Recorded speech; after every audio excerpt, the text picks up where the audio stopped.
ವಿಜ್ಞಾನಿಗೆ ಗೊತ್ತಾಗುತ್ತೆ, ಯಾರು ಭೂವಿಜ್ಞಾನಿ ಇದ್ದಾನೆ ಅವನು ಮಣ್ಣಿನ ಪರಿಚಯ ಮಾಡಿಕೊಂಡು ಇದರ ಒಳಗೆ ಇಷ್ಟು ಆಳದ ಒಳಗೆ ಜಲ ಇದೆ, ಶಿಲೆ ಇದೆ, ಖನಿಜ ಇದೆ, ಇಂಥದ್ದಿದೆ ಅಂಥದ್ದಿದೆ, ಅವನಿಗೆ ಅದರ ಪರಿಚಯ ಇದೆ.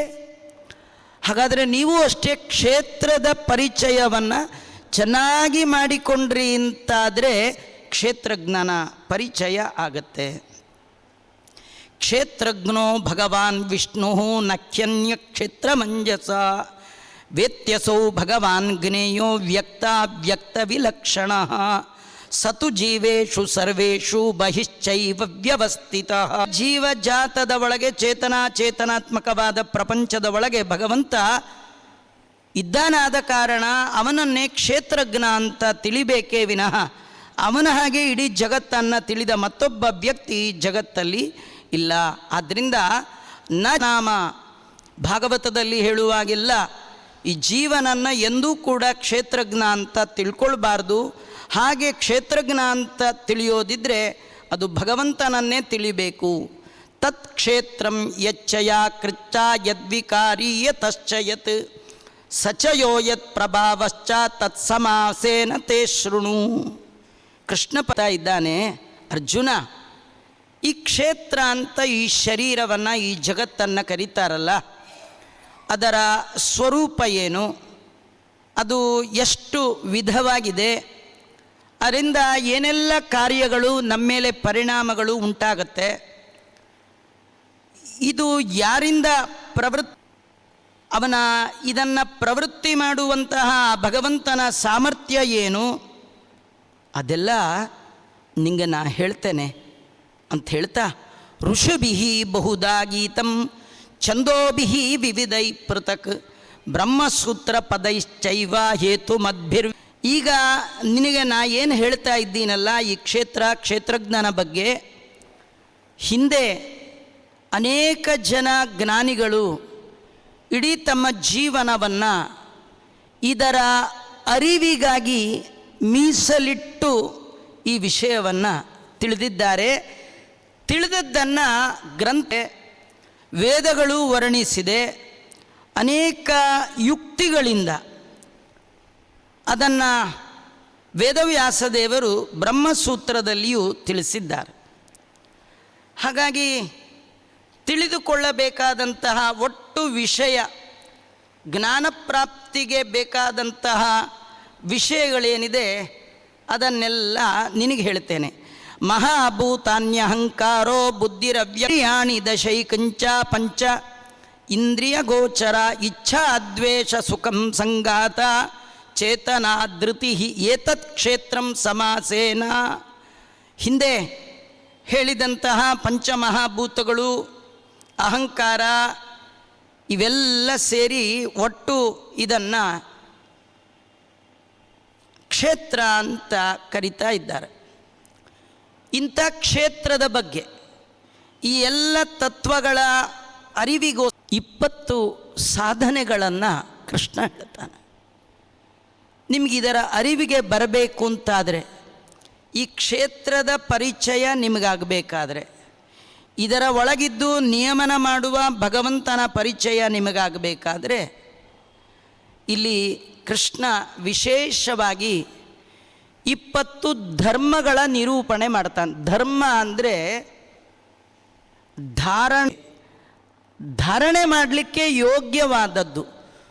ಧರ್ಮ ಅಂದರೆ ಗುಣಧರ್ಮಗಳು, ಕ್ವಾಲಿಟಿಗಳು, ನಿಮ್ಮ ಜೀವನದಲ್ಲಿ ನೀವು ಅಳವಡಿಸಿಕೊಳ್ಳಬೇಕಾದ್ದು. ಕೃಷ್ಣ ಹೇಳ್ತಾ ಅಮಾನಿತ್ವಂ ಅಧಂಬಿತ್ವಂ ಅಹಿಂಸಾ ಕ್ಷಾಂತ್ರಿರಾರ್ಜವಂ ಆಚಾರ್ಯೋಪಾಸನಂ ವಿನಿಗ್ರಹ ಇಂದ್ರಿಯಾರ್ಥೇಷು ವೈರಾಗ್ಯಂ.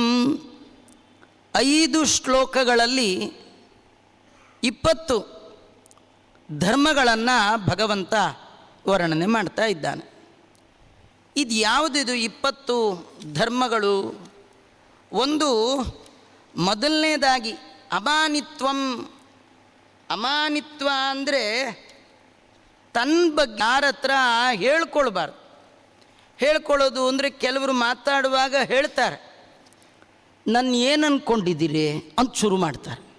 ಶುರು ಮಾಡುವಾಗಲೇ ಇನ್ನು ಕೆಲವರು ಹೀಗಂತಾರೆ, ನಿಮಗೆ ನನ್ನ ಬಗ್ಗೆ ಇನ್ನೂ ಪರಿಚಯ ಇಲ್ಲ ಅಂತ ಅನಿಸತ್ತೆ. ಏನು ಭಾರಿ ಒಂದು ಪರಿಚಯ ಮಾಡ್ಕೊಳ್ಳಿಕ್ಕೆ, ತಮ್ಮ ಬಗ್ಗೆ ಭಾರೀ ಹೇಳ್ಕೊಳ್ಳೋದು.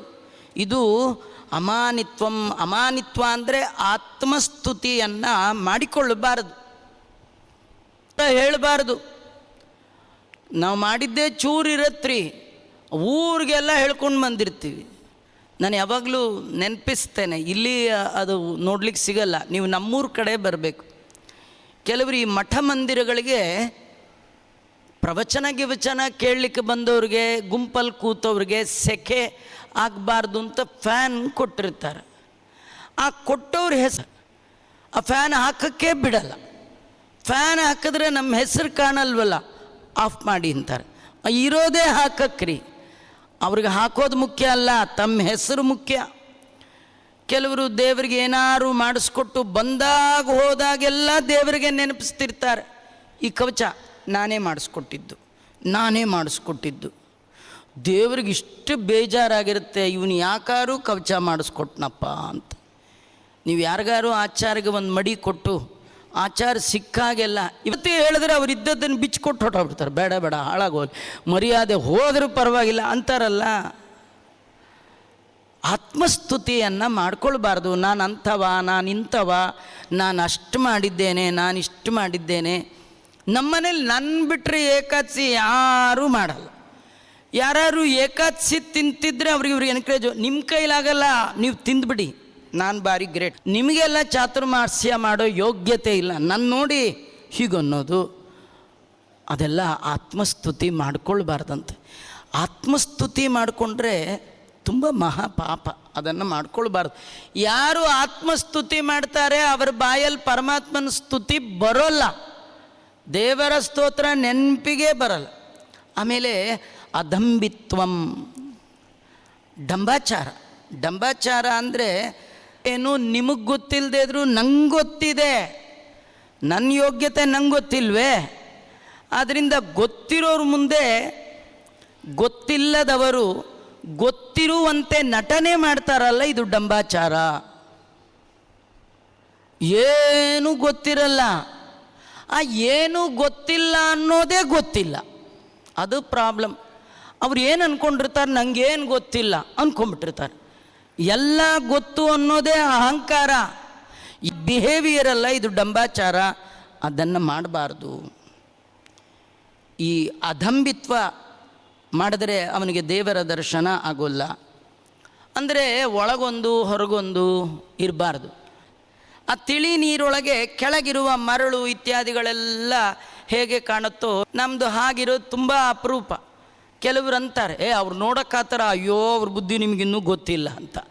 ತತ್ವಜ್ಞಾನಾರ್ಥ ದರ್ಶನಂ, ತತ್ವಜ್ಞಾನಕ್ಕೋಸ್ಕರವಾಗಿ ನಿರಂತರವಾಗಿ ತತ್ವಜ್ಞಾನ ಅಂದರೆ ನೋಡಿ, ಬುಕ್ ಶ್ರವಣ ಮಾಡಿ, ಗುರುಗಳ ಸೇವೆ ಮಾಡಿ, ಏನೆಲ್ಲ ನಾಲೆಡ್ಜ್ ಪಡಿತೀರಿ, ಆ ನಾಲೆಡ್ಜ್ ಒಳಗೆ ಪರ್ಫೆಕ್ಷನ್ ಪಡಿತೀರಿ, ಇದನ್ನು ಪರೋಕ್ಷ ಜ್ಞಾನ ಅಂತ ಕರೀತಾರೆ. ಈ ಪರೋಕ್ಷ ಜ್ಞಾನದಿಂದ ಪರಮಾತ್ಮನಲ್ಲಿ ನಿಶ್ಚಲವಾದ ಪ್ರೇಮ ಮಾಡಿದರೆ ಕ್ಷೇತ್ರಜ್ಞಾನ ಅದಕ್ಕೆ ಅಪರೋಕ್ಷ ಜ್ಞಾನ ಅಂತ ಕರೀತಾರೆ. ಅಂತಹ ಅಪರೋಕ್ಷ ಜ್ಞಾನ ಪಡೆಯುವ ಸಲುವಾಗಿ ನಿರಂತರ ಪ್ರಯತ್ನ ಮಾಡಬೇಕು.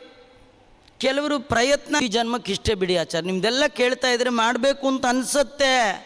ಅಯ್ಯೋ ಈ ಏಜಲ್ಲಿ ಇನ್ನೇನು ಮಾಡೋದು, ಎಲ್ಲ ಮುಗೀತೀವಿ, ನಂದೆಲ್ಲ ಮುಗೀತಾ, ಈ ಜನ್ಮಕ್ಕಂತೂ ನೋಡೋಣ ಮುಂದಿನ ಜನ್ಮಕ್ಕೆ.